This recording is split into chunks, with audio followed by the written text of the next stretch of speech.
जय Hind friend. Rajasthan board के सभी छात्रों को जय हिंद। आज हम लोग आपके राजस्थान बोर्ड के विज्ञान के पेपर पर करेंगे डिस्कस। इससे पहले मैंने 4 सैंपल पेपर अपलोड कर दिए हैं, जिनको आप भी देख सकते हैं।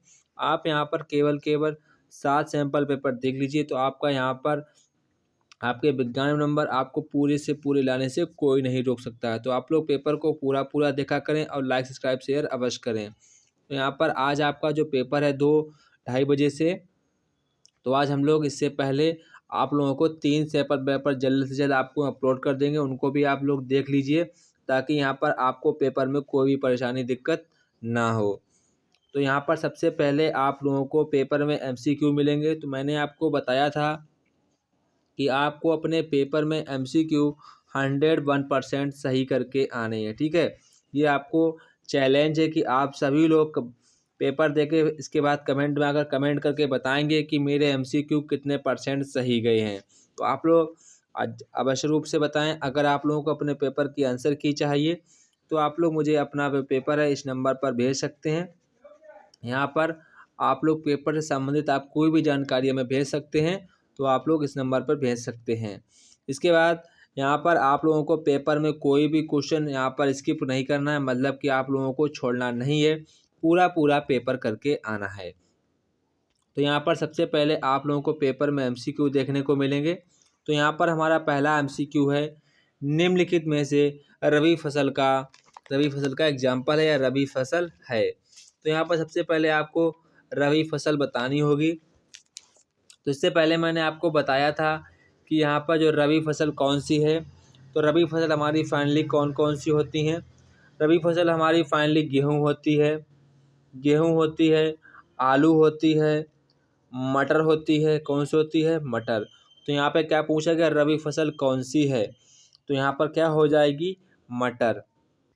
अब हम लोग देखते हैं कि खरीफ फसलें कौन कौन सी होती हैं।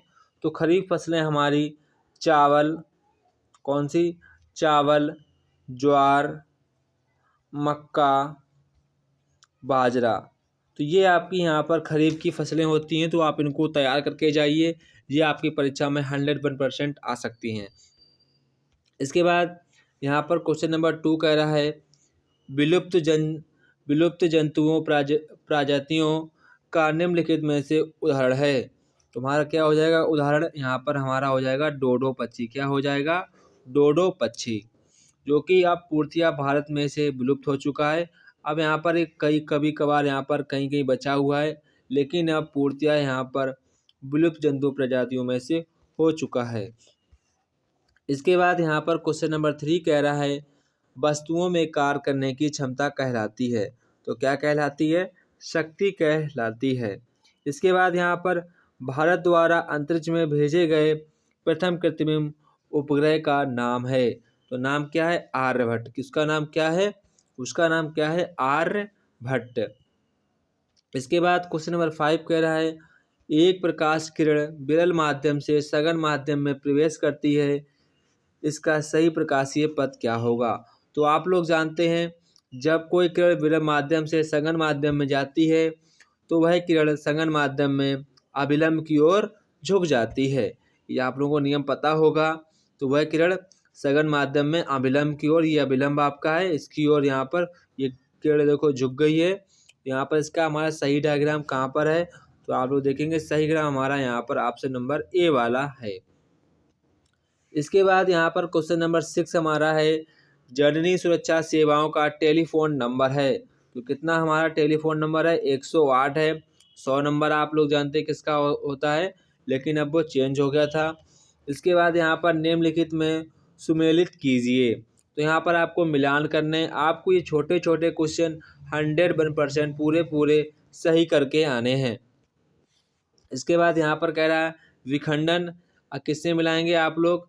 विखंडन का यहाँ पर आप लोग मिलाएंगे विखंडन यानी कि प्रमेंजेंसन। तो ये आप मिलाएंगे यहाँ पर स्पाइरोगाइरा से। किससे मिलाएंगे? स्पाइरोगाइरा से। मुगलन आप मिलाएंगे ईस्ट से मिलाएंगे।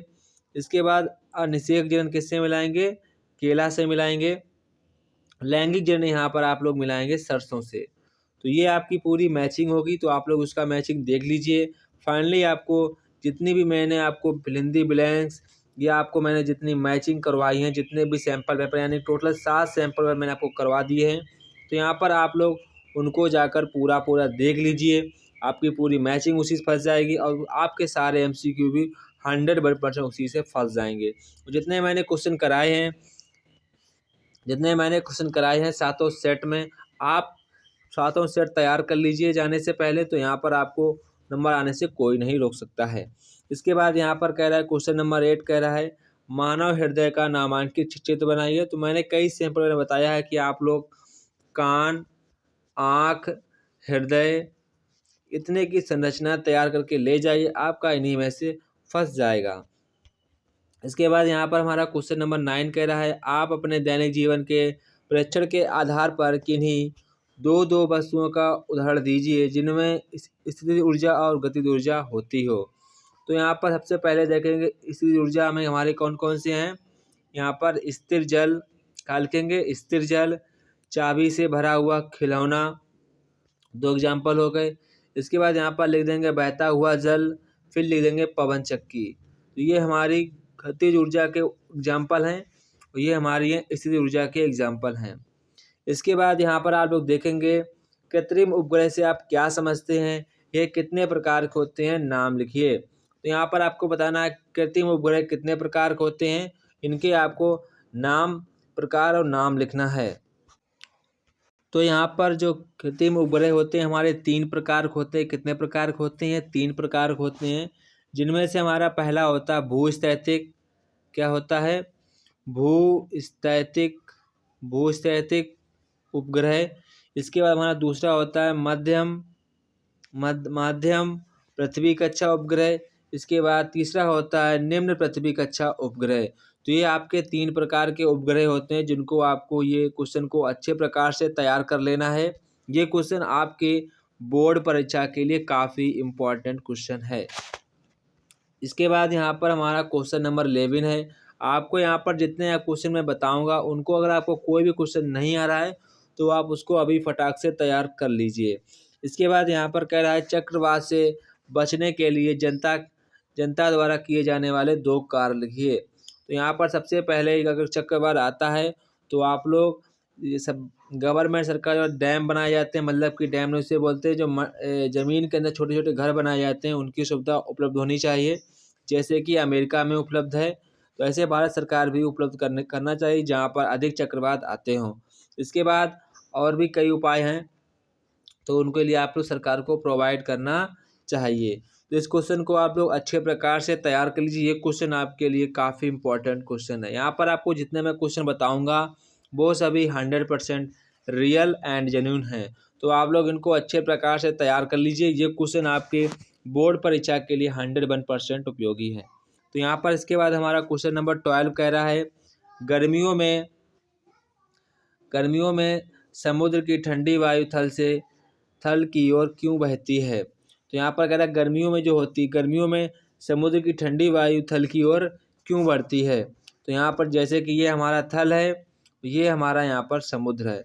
तो समुद्र ये सूर्य रहा, तो सूर्य का जो यहाँ पर ऊपर पानी बनेगा, भाप बनेगा, तो ये वाली हवा इधर चलती रहती है। ये वाली जब इधर से धूप लगेगी तो यहाँ पर धूप वाली पानी हवा भरेगी, ये ऊपर जाएगी, तो यहाँ वाली हवा इधर आएगी, ये वाली हवा इधर पहुँचेगी, ये ऊपर जाएगी, तो ये हवा इधर चली जाएगी। फाइनली जो इसकी ठंडी हवा है वो इस तल की ओर पहुँच जाती है। तो आप इसका डायग्राम भी बना के लिख सकते हैं। जब यहाँ की हवा ऊपर उठेगी तो ये वाली हवा इधर चल देगी, जिससे कारण इसके साथ समुद्र का जो ठंडा पानी होता है उसकी वाष्प किरणें भी चली जाती है, जिस कारण इसके बाद मुड़ने के बाद इधर मुड़ जाती है। जब यहाँ कमी हो जाती है तो फाइनली इधर मुड़ जाती हैं। इसी कारण यहाँ पर स्थल की ओर ठंडक बनी रहती है। इसके बाद यहाँ पर क्वेश्चन नंबर 3 कह रहा है वायु प्रदूषण नियंत्रण के कोई 4 उपयोग बताइए। तो काफ़ी आसान है लेकिन बहुत ही इम्पोर्टेंट क्वेश्चन है।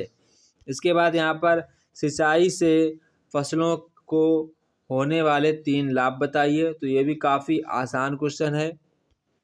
इसके बाद यहाँ पर कह रहा है कि धातुएं जल के साथ क्रिया करके क्या बनाती हैं, और यहाँ पर कह रहा है सोडियम की पानी के साथ होने वाली अभिक्रिया को प्रदर्शित कीजिए। तो ये भी क्वेश्चन काफ़ी इम्पोर्टेंट है, इसको आप अच्छे प्रकार से तैयार कर लीजिए।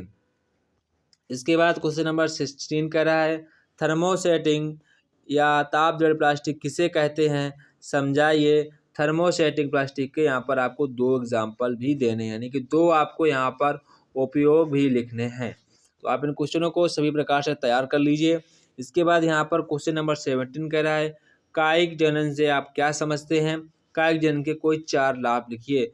तो कायिक जनन फाइनली 2 यहाँ पर नर युग्मों में नहीं होता है, एक ही नर युग्म में अपना विखंडन करके कर लेता है, यानी कि अपने शरीर द्वारा ही कर लेता है। इसको क्या कहते हैं? कायिक जनन। इसके बाद यहाँ पर हमारा क्वेश्चन नंबर 18 है, रुधिर कणिकाएं कितने प्रकार की होती हैं, उनके नाम लिखिए। और श्वेत रुधिर कणिकाओं के आपको 2 कार्य लिखने हैं। तो यहाँ पर श्वेत रुधिर कणिकाओं के यहाँ पर रोग भक्षक होती हैं और हमारे शरीर की इम्यूनिटी पावर को बढ़ाती हैं। इसके बाद यहाँ पर क्वेश्चन नंबर 19, ये क्वेश्चन आपको तैयार कर लीजिए, ऐसा ही क्वेश्चन आपके बोर्ड में मिलेगा। तो यहाँ पर आपको आवृत्ति निकालने को पूछेगा, तो आपको करना क्या है, आपको यहाँ पर आवृत्ति बराबर लगा देना है सूत्र कंपन बटे समय। तो कंपन कितना है हमारा 400 और समय कितना है 4 सेकेंड, तो काट देंगे तो यहाँ पर आपका 100 हर्ट्ज की आवृत्ति आएगी। कितनी आएगी? 100 यानी 100 हर्ट्ज की आवृत्ति आएगी। इसके बाद क्वेश्चन नंबर 21 कह रहा है यहाँ पर, सूचना प्रौद्योगिकी की परिभाषा लिखिए। इंटरनेट पर आधारित सूचना प्रौद्योगिकी किन्हीं 2 संचार माध्यमों के नाम लिखिए। क्वेश्चन की आप तैयार कर लीजिए। क्वेश्चन अभी फिलहाल में ट्रेंडिंग में है, तो आप लोग उसको यहाँ पर अच्छे प्रकार से तैयार कर लीजिए। इसके बाद यहाँ पर है, अपवर्तन किसे कहते हैं? पानी से भरे बीकर में सिक्का ऊपर की ओर क्यों दिखाई देता है, चित्र सही समझाइए। तो यहाँ पर अपवर्तन की घटना के कारण यहाँ पर दिखाई देता है। तो यहाँ पर काफ़ी आसान क्वेश्चन, जैसे कि ये हमारा यहाँ पर है पानी, इसके अंदर सिक्का पड़ा है, तो यहाँ पर वो अपवर्तन के कारण यहाँ पर ऊपर हुआ दिखाई देता है। तो यहाँ पर अपवर्तन किसे कहते हैं? जब कोई प्रकाश कण एक माध्यम से दूसरे माध्यम में जाती है तो वह अपने पथ से विचलित हो जाती है, इसी घटना को अपवर्तन कहते हैं। इसको आप यहाँ पर लिख सकते हैं। इसके बाद यहाँ पर क्वेश्चन नंबर 24 कह रहा है, पर्यावरण से आप क्या तात्पर्य है? पर्यावरण संरक्षण से राजस्थान की भूमिका पर प्रकाश डालिए। तो यहाँ पर ये काफ़ी अच्छा क्वेश्चन है और इम्पॉर्टेंट भी है, तो आप लोग इसको यहाँ पर तैयार कर लीजिए। इसके बाद यहाँ पर हमारा क्वेश्चन नंबर 25 कह रहा है, हीरा तथा ग्रेफाइट के आपको यहाँ पर 3 गुण लिखने हैं, यानी कि आपको यहाँ पर 3 इनके अंतर लिखने हैं। इसके बाद यहाँ पर क्वेश्चन नंबर 26 कह रहा है, सड़क दुर्घटनाओं से आजकल बहुत लोगों की मृत्यु हो रही है, सड़क दुर्घटनाओं से बचाव के 3 उपाय लिखिए। तो ये भी क्वेश्चन हमारा काफ़ी इम्पोर्टेंट है, इसको आप यहाँ पर तैयार कर लीजिए।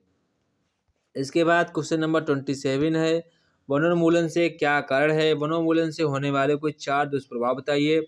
वर्षा की कमी होना, ग्लोबल वार्मिंग की लगातार बढ़ना, और यहाँ पर कई सारी वनस्पतियों का नष्ट हो जाना।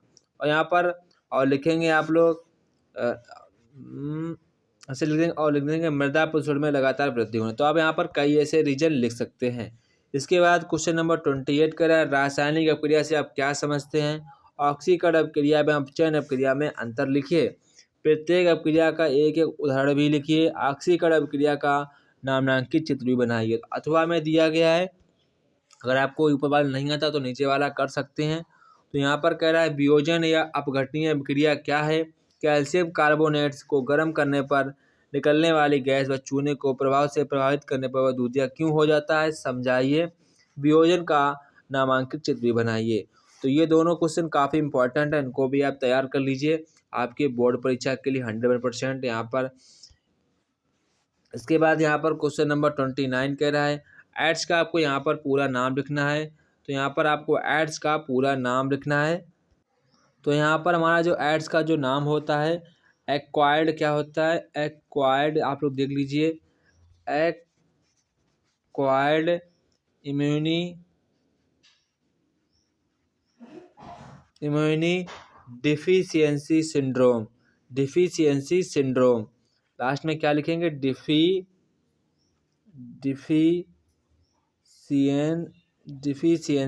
सिंड्रोम।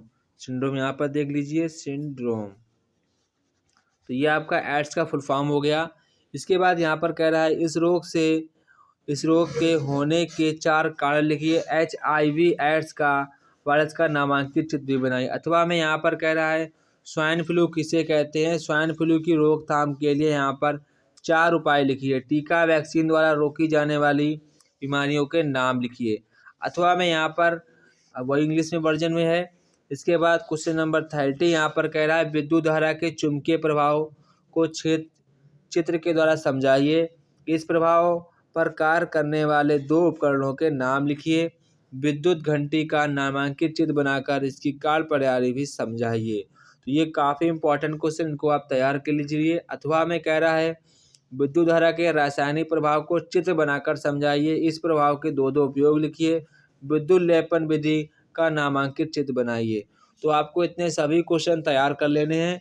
ये आपकी परीक्षा के लिए काफ़ी इंपॉर्टेंट क्वेश्चन है। आप इनको यहाँ पर अच्छे प्रकार से तैयार करके ले जाइए। इसको आप लोग पूरा तैयार करेंगे और अपने सभी फ्रेंडों को शेयर भी कर दें ताकि इस क्वेश्चन पेपर को वो भी लोग पढ़ सकें।